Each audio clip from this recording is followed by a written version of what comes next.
Welcome to A Guy and His Pipe. I'm Travis Sivart, and I am enjoying a Savinelli full of Cornell and Deal's Dark Cherry Cavendish.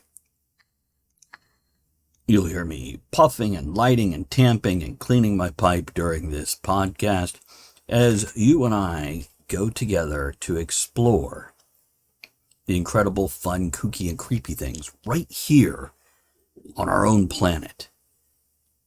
I will explore from unique food experiences to haunted locations to weird things that happen in this world, natural wonders, amazing historic sites.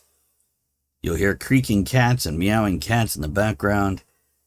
And we'll even check out things in your own backyard, from lost civilizations to your favorite places. So, I'm going to raise my brandy glass with my Parmesan in it and say cheers to a weird, wonderful, wacky world.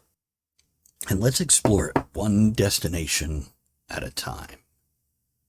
Now, today, I want to take us over to Virginia. Now, Virginia is the state I live in, so I'm a little close to it. A few fun facts about it.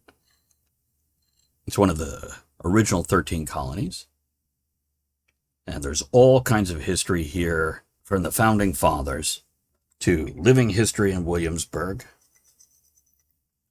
And in 1607, 104 English men and boys arrived to start a settlement.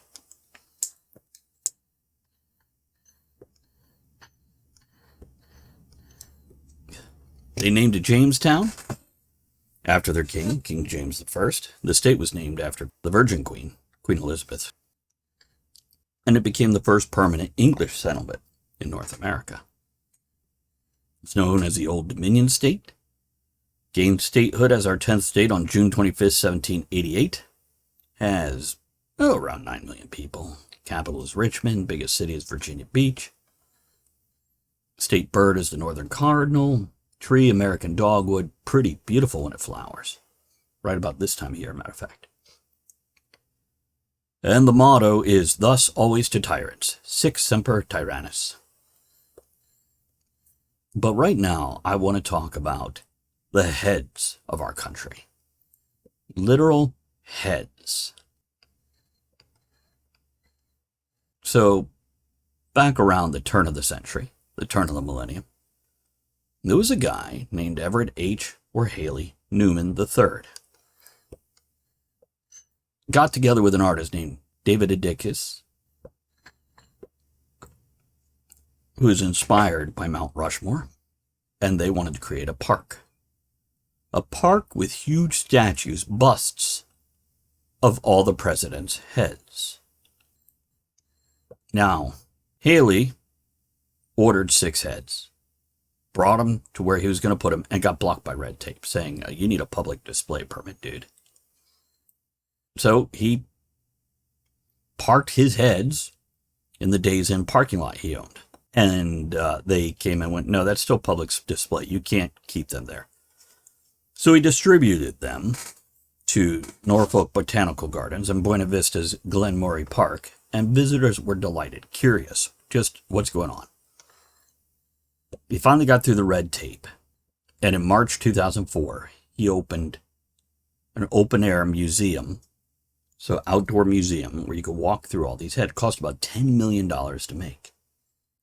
42 statues, from Washington to George W. Bush. Now, the park was still open when Obama came into office, but they couldn't afford the $60,000 for a new Obama bust. So they got a little teeny statue of Obama. They call it Baby Obama. And a lot of people like to take pictures of their dogs with this one. And somebody actually stole it at one point and returned it in 2018. But most of these statues are about 18 to 20 feet tall, about 6 meters, and they weigh 11,000 to 20,000 pounds each. They had a red brick museum put in. The heads were behind it, and guests could look at the reproduction of the First Lady's inaugural gowns. There was an Oval Office reproduction that was used as a set for Saturday Night Live, and there was contents from the defunct Annapolis, Maryland-based Presidential Pet Museum. Well, in 2007, right as the market crash was happening of 2008, as it was building, they put it up for sale. They closed in 2010, still hadn't sold it.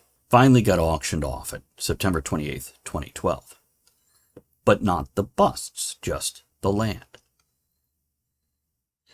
So they hired this guy, Howard Hankins, to destroy these 42 statues. Howard didn't like that idea. He's like, I can do something with this. So he had a 400-acre farm in Croker, Virginia, which, by the way, Croker is right next to Norge, and I have a character in one of my books called Croker Norge. Fun character. I like the cranky old guy.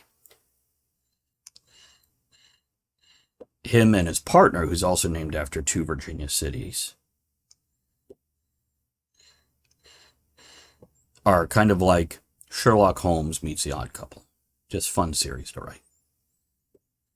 Well, he got a crane and a big flatbed and moved all these statues to his farm. Now, they weren't good at it in the beginning. They broke some necks, broke noses. Lincoln has a hole in the back of his head that looks like he was shot there. It's creepy. Ronald Reagan has a scar from an actual lightning strike, and they had to crush some of the heads to fit under power lines when moving them. Well, they set this up, and people can go on tours. There's actually 2 photographers who give tours to this place. John Plaschel, an abandonment photographer and tour guide. And he says it's Mount Rushmore meets Easter Island. It's got the history of Mount Rushmore and the mystery of Easter Island. It's an oddity of a place because they're decaying. That's the allure for most people. And they don't want to restore the statues because they feel like these broken, ruined statues have more mystery to them than whole ones. And they want to rebuild it on a new site. They're looking at Hampton Roads, Virginia. And Hankins is working with local governments to make it happen. The plans are to include a visitor center with presidential memorabilia and a recreation of the Oval Office to a new level. He wants brand new thing. He wants an Air Force One fuselage, a Secret Service museum, First Lady memorabilia like the other one, Wounded Warriors room. They want to make it interactive so all kinds of people can enjoy it. And by the way, there is a website, theruins.com. That's THERUINES.com. THERUINES.com. And they say they'll be adding a winery, a brewery, amphitheater, horse trails, and other amenities. But they want to leave it with the broken things. The broken bus. They feel it gives it character. And, quote, they are the epitome of the Japanese who have an art form called kintsugi, part of my pronunciation, where something broken is more valuable than when in its original state. It actually translates as, quote, golden seams or, quote, golden joinery as they infill with gold. Last, that's a bit pricey, but these statues, now ruins, are going to be stabilized and renovated, not restored. Their dings tell a story. They're an art collective and will be frozen in time as skilled engineers stabilize them and teams of artisans infill their holes with unique materials, giving them a new yet quirky life and live forever in a secret garden under lock and key to protect them. Yet, available at times for all of us to see and enjoy their now whimsical character. So this is somebody had this massive concept. I love these art installation type things. They're very unique and different. It's something that you can't find in your regular museums.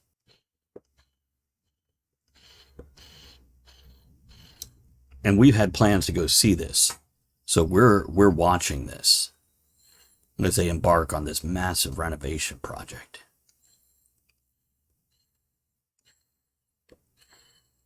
And restoring them in the spirit of kintsugi.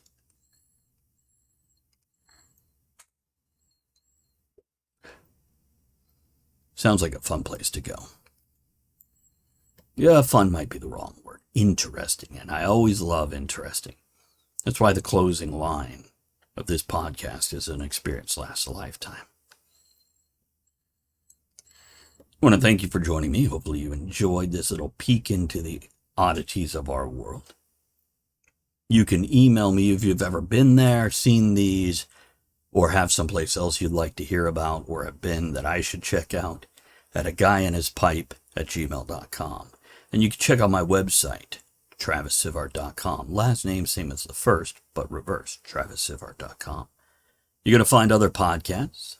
I have more than a half dozen, including Tavern Society, where me and 2 others gather together with a live chat audience for toast topics and tangents. Tavern Reflections, where I read tales of my own making or classic stories for relaxation and meditation, as well as my audiobooks and other books, such as the Steampunk Cycle, Portals, a fantasy series about people coming from this world to a fantasy world in a new body, or the Silver and Smith Chronicles, which is Indiana Jones meets Blade Runner, set in the future, a dark dystopian future, where genetic modification and nanotechnology are changing humankind. Let me raise my glass to you guys, say thank you for joining me, and remember, collect experiences because they last a lifetime.